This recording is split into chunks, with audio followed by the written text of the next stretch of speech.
Bien, entonces, la idea es hacer un recorrido, digamos, teórico, a partir del cual ustedes apunten por ahí un poquito lo conceptual, porque es lo que se ha estado recreando en los trabajos evaluativos y en los trabajos prácticos que estuvieron desarrollando. Como les decía, cuando vimos el primer eje temático y abordamos el estudio y el desarrollo del lenguaje, sí, Julieta, ¿querías preguntar algo? Tenés la mano levantada por eso, ¿no? Bien. Ah, no, ahí la saco, perdóname. Está bien, está bien. Teníamos todo esto donde, digamos, arrancamos, que después hacemos anclaje en el derecho, es en la semiótica. ¿Cuáles son las partes de la semiótica? Sintaxis, semántica, pragmática, ¿sí? Estos ejes, y estos sí ustedes por ahí van a tener que ver, bueno, qué es la semiótica, qué partes la integran, y de qué manera entre las tres partes forman todo uno. Cuando abarcamos y desarrollamos la parte semántica, ahí nos dimos lugar a dos grandes teorías filosóficas que se debaten y estudian acerca del origen de las palabras, tal como el esencialismo y el nominalismo. ¿Sí? Esencialismo o realismo verbal, y nominalismo o convencionalismo. Que luego, esto en el ámbito de la definición del derecho, nos da origen a dos posturas bien diferenciadas, como es el iusnaturalismo y el iuspositivismo. ¿Sí? El iusnaturalismo, que es una de las posturas filosóficas que define el derecho, y que tiene dos posturas filosóficas centrales a partir de la cual todos los naturalistas desarrollan su postura, y que es esto de que existen principios de moral y de justicia universales y asequibles a la razón humana, y la segunda es que toda definición del derecho debe adecuarse a esos principios de moralidad. Esto nos refleja la síntesis del pensamiento iusnaturalista. Sí, también vimos que dentro del naturalismo hay distintas corrientes que discuten acerca de la diferencia de dónde provienen esos principios de moral y de justicia. Y por eso se dio lugar a lo que era el naturalismo racionalista, ¿sí? El naturalismo historicista, el historismo kantiano, el de la razón humana, el teológico, el de la naturaleza de las cosas. Que lo importante del naturalismo es que todos los naturalistas sostienen estas dos tesis fundamentales que resumen el pensamiento naturalista. Por otro lado, vimos que la postura convencionalista o nominalista del lenguaje, sí, que es aquella que nos permitía elaborar el significado de los objetos, porque esto precisamente se puede modificar o se puede cambiar dependiendo de distintas circunstancias externas, cuál es lo social, lo cultural, lo ideológico. A su vez, en el ámbito del derecho, da lugar a otra postura filosófica para su definición, que es la que llamamos positivismo, ¿sí? O positivismo jurídico o iuspositivismo.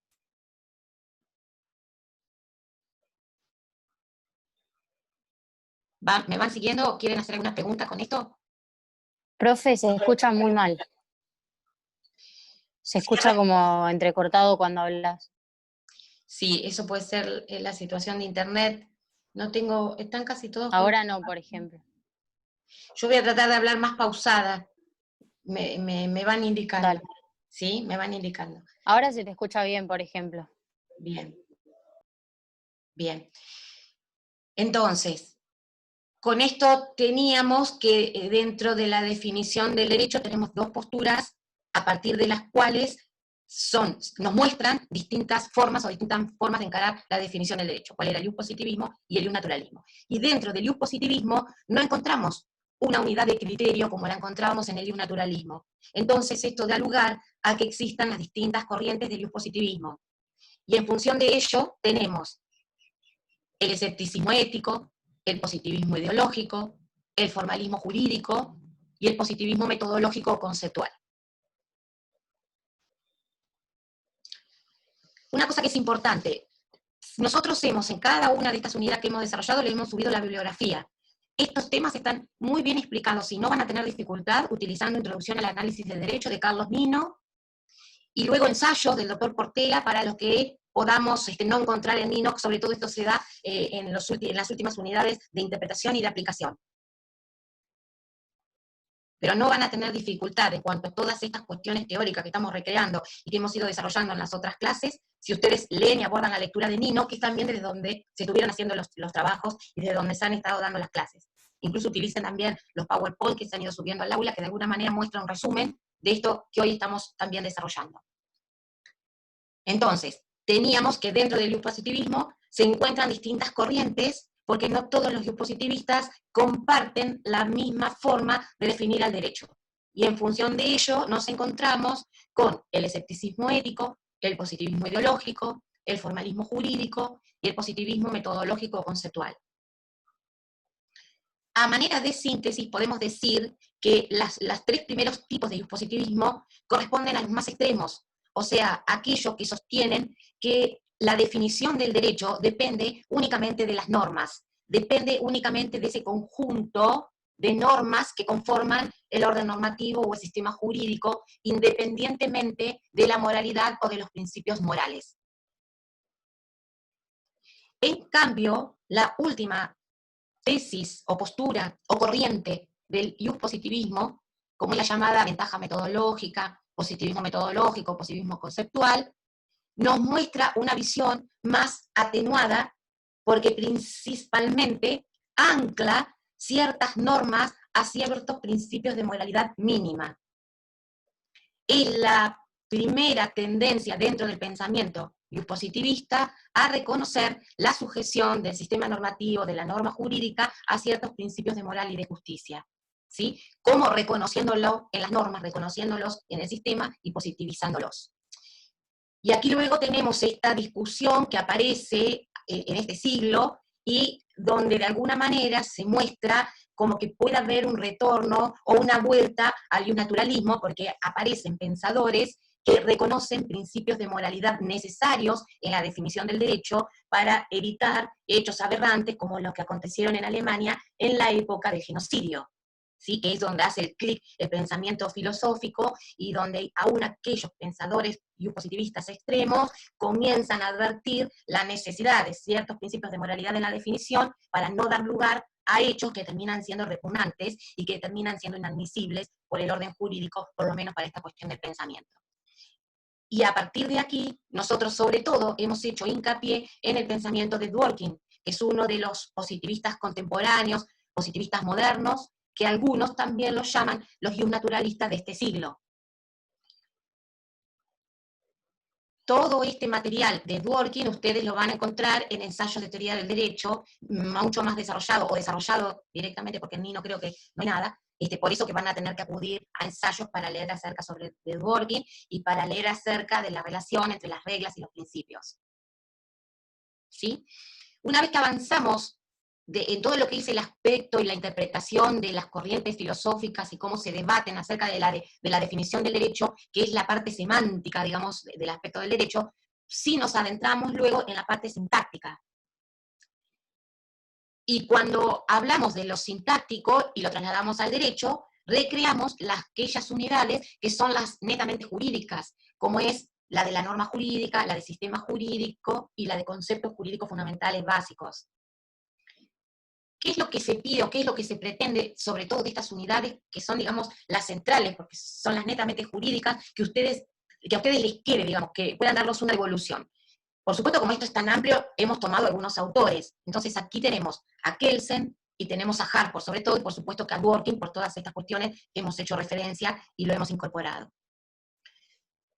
Tenemos que saber que cuando hablamos de norma jurídica en Kelsen, hablamos de norma jurídica primaria como la única que forma o conformaría una norma jurídica propiamente dicha, ¿sí? Para Kelsen, las normas jurídicas son las normas primarias, y las normas primarias son todas aquellas normas que tienen sanción. ¿Estamos de acuerdo? ¿Sí? Entonces, ¿qué pasa con todo el otro conjunto de normas que en la teoría de Kelsen, que no tienen sanción? Según Kelsen no serían normas jurídicas propiamente dichas, porque con esto que estamos diciendo, para Kelsen los únicos enunciados que conforman la norma jurídica son ni más ni menos que las normas del Código Penal y alguna poca norma que encontramos en el Código Civil, ¿sí? Las normas que tienen sanción, que ustedes bien saben que a partir del concepto de sanción consisten o bien en la privación de la vida si existiera la pena de muerte, en la privación de la libertad cuando uno termina con una pena de prisión o de reclusión, en la imposición de una inhabilitación, una multa, una indemnización, si la condena a pagar una suma de, esas son las que para Kelsen son enunciados que conforman las normas jurídicas. Pero ¿qué pasaría, por ejemplo, con las normas de la Constitución Nacional? ¿Qué pasaría, por ejemplo, con la mayoría de las normas o los enunciados normativos que aparecen en el Código Civil, en el Código de Derecho Administrativo, en el Código de Comercio. Fíjense que son la base de nuestro sistema jurídico y sin embargo son enunciados que no tienen sanción. Bueno, para Kelsen, estas normas que no tienen sanción no son propiamente dichas normas jurídicas. Él las llama normas genuinas, derivados lógicos de las normas primarias, normas incompletas, ¿sí? Pero no son normas jurídicas. ¿Esto por qué? Porque para Kelsen, todas estas normas digamos, para Kelsen, las normas están guiadas por una técnica de motivación social indirecta. ¿Se acuerdan de esto que por ahí lo hemos repetido? Yo lo he visto varias veces en los trabajos. ¿Qué queremos decir? Cada individuo está indirectamente motivado a comportarse en forma lícita, a comportarnos en forma deseada. Entonces, las normas que tienen que formar parte del sistema son aquellas que prevén sanciones para quien no se comporta en forma deseada, pero la mayoría del sistema normativo está conformado por un conjunto de enunciados que no tienen sanción, porque es lo que se espera que el ciudadano actúe o realice en función de. Mientras tanto, voy a ir leyendo el chat, que alguien está preguntando. ¿Sí? Bien. Profe, yo tengo una pregunta. Adelante. Eso, lo que nombraste a lo último de que se espera que el ciudadano se comporte de determinada forma, está relacionado con lo que vimos en el módulo 3, sí, módulo 3 de los hábitos y las costumbres, ¿verdad? Bueno, esto es en la teoría de Kelsen, ¿sí? Esto es en la teoría de Kelsen. Hart, quien habla de hábitos y de costumbres, tiene su propia teoría, y también tengamos en cuenta nosotros que los dos pertenecen a dos mundos diferentes, digamos, la base donde cada uno hace filosofía del derecho o estudia la ciencia del derecho y estudia las normas es diferente. ¿Por qué? Porque Kelsen corresponde a donde su base de estudio y su formación filosófica es en países de derecho positivo, países de derecho legislado, donde la base son las normas escritas. Por el contrario, Hart, su base son las normas no escritas, por eso hablamos de reglas, ¿se acuerdan estas diferencias que por ahí decíamos? Hablábamos de reglas y no de normas, precisamente porque las reglas son la base en todos aquellos países donde no existe el derecho escrito, sino la base es el derecho consuetudinario, la base son las costumbres. Quedan 10 minutos, pero cuando se corta volvemos a entrar con la misma clave, con el mismo ID, con la misma contraseña, ¿sí? Porque seguramente no vamos a terminar en estos 10 minutos. Lo digo porque por ahí se nos corta de repente. Todavía quedan 9 minutos.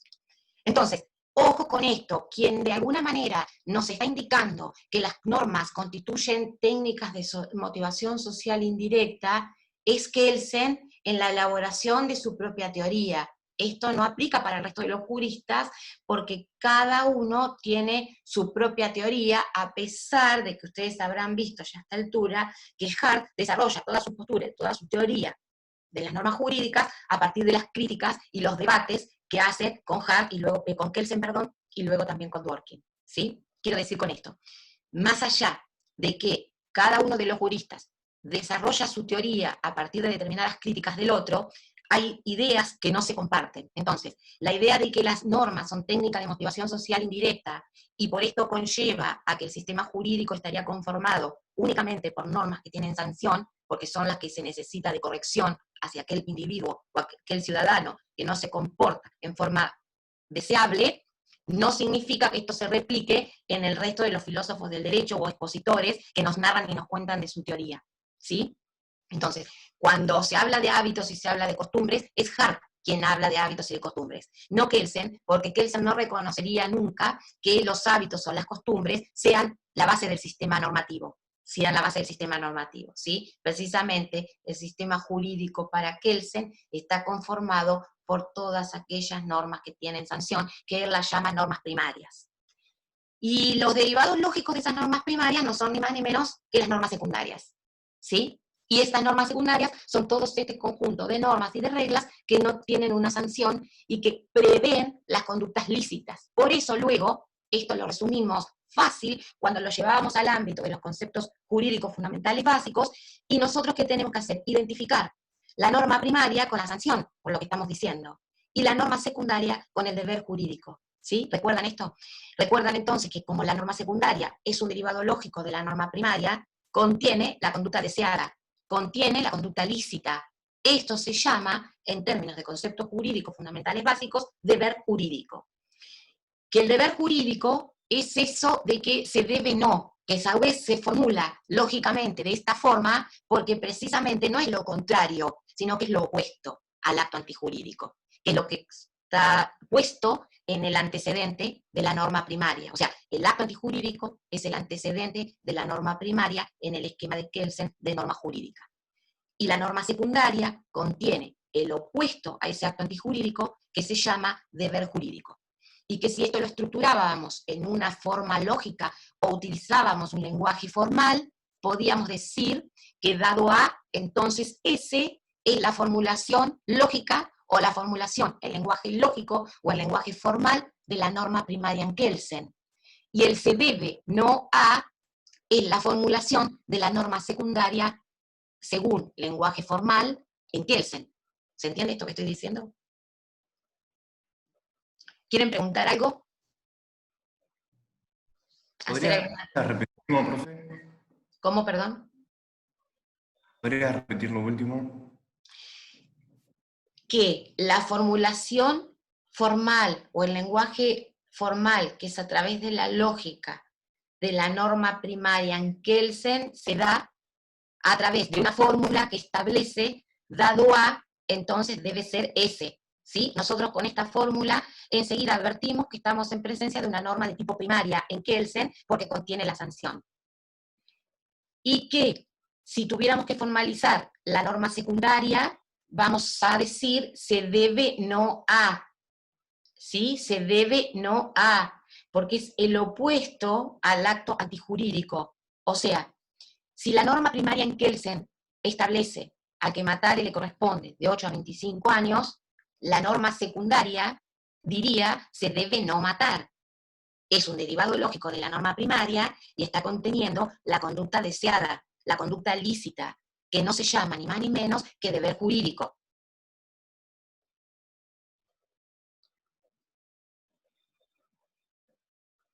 ¿Sí? Bien, entonces, esta es la formulación en términos del lenguaje formal de la norma primaria para Kelsen, pero no es que sea, digamos, un capricho que esto lo querramos que se sepa o transmitirlo, porque sea, sino porque a partir de que esto se internaliza, digamos, en cada uno de nosotros, a partir de que esta formulación tan simple y una manera tan sencilla de expresar la norma, advertimos que en la estructura del pensamiento de Kelsen, su propuesta es reunir en el orden jurídico, en ese paquete de normas, todas aquellas que tienen sanción porque prevén ese castigo para esa conducta indeseada.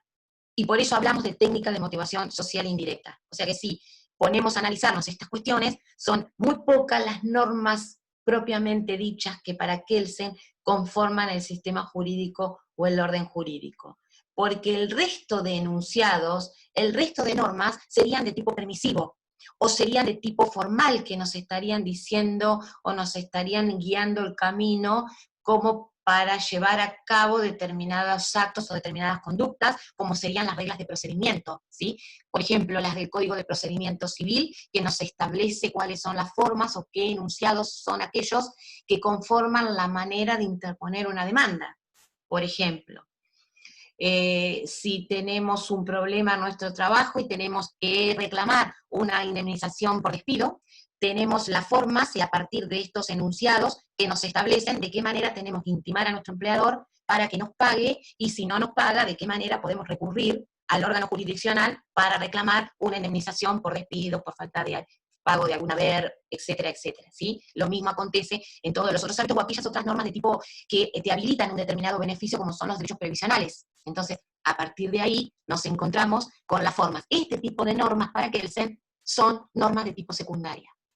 Si quieren, cortamos y volvemos a entrar, así no se nos corta a mitad de camino. Y mientras tanto, si van pensando, quieren arrancar con alguna pregunta cuando retomamos, ya arrancamos con eso y después terminamos con la parte que nos queda. ¿Les parece? Finalizo Bueno. entonces. Ahí está.